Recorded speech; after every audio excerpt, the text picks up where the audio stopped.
The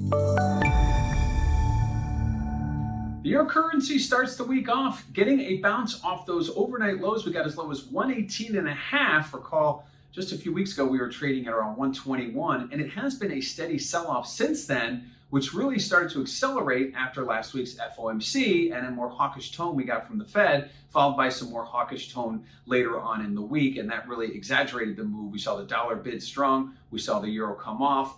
Well below its 50, 100, and 200-day moving average at this point. And right now, we're kind of just seeing it get its sea legs back under it as the dollar pairs some of its gains. We're seeing the euro rally off those lows. Obviously, a lot more to this story will continue, but certainly a lot of this is a dollar trade, not necessarily a Europe trade. And right now, the euro kind of reacting to the dollar, and we're seeing that as the dollar comes off, we're seeing the euro rally back above 119. Certainly a lot more to happen as it's only Monday. Now, what does this mean for volatility? Well, you check out that CVOL index over at cmegroup.com. You will notice that volatility has made a big move higher going back to the middle of June when we saw the euro trading around 121, and then the sell-off came and we saw a big rally in volatility. Obviously, a very directional trade. We see price go down in the euro. We see volatility go up, especially when you make a move as such. We did. It had a lot of momentum, happened very quickly, and certainly accelerated after the FOMC meeting. At this point right now, volatility trading sideways today suggests that maybe waiting for that next catalyst event. Mr. Powell speaking tomorrow.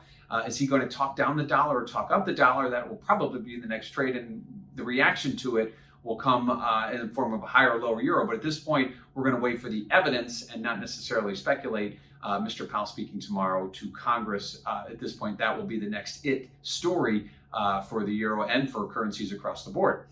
Lastly, the speculators. How has their positioning shifted during this move? Well, speculators have been exiting their longs on this big sell-off. Obviously, sell-off going back to the middle of June.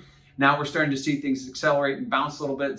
Speculators may be the catalyst here for the bounce higher. After we saw the dollar sell off a little bit at this point, speculators remain to be sort of that canary in the coal mine. They're good indicators of a shift in momentum, and that's what we saw today. So it'll be interesting to see these numbers reflected in Friday's report. Will it be speculators stopping the bleeding, stop exiting those long positions, or is this something totally different? So at this point, speculators right now exiting over the last several weeks. That's pretty much in line with the trade that we've seen going back to June 11th. So start the week off, the end of the sell-off temporarily, seeing a bounce off that 118.5 level in the euro, getting us back above 119. But Mr. Powell speaking tomorrow, and that means everything could change on a dime.